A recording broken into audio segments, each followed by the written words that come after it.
अनुभवातून शिकणं किती मजेत असतं या अंतर्गत मी माझा अनुभव सांगणार आहे। माझे नाव खुशी। आज माझा आनंदाचा उत्सवाचा दिवस होता।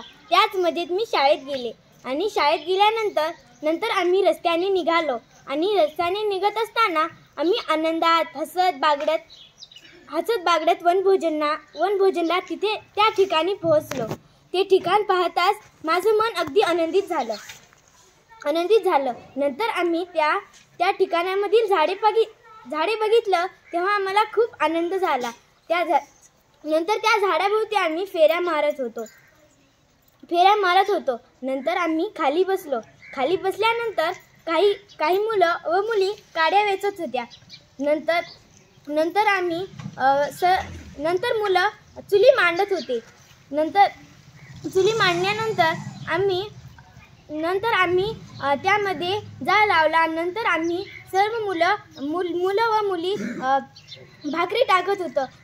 काही मुली एकमेकां मुलींना मदत करत होते। काहींचे हात भाजत होते आणि काही मुली सरांना मदत करत होते।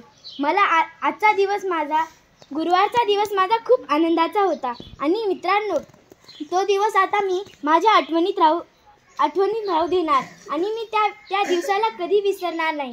तो दिवस माझा खूप आनंदाचा व उत्सवाचा दिवस होता। आणि मी जेव्हा भाकरी टाकत होते तेव्हा माझ्या हाताला भाजलं, तरी पण मी भाकरी टाकतच होते। जेव्हा आपली आई दोन टाइमाची भाकरी करते तेव्हा आपल्या आईला पण भाजते। तेव्हा आपली आई आपल्याला सांगत नाही की माझ्या हाताला भाजलंय, तरी पण आपली आई आपल्यासाठी भाजी पोळी करते। आपली आई खूप सुंदर आहे। मी जेव्हा भाकरी टाकते तेव्हा मला माझ्या आईची आठवण आली।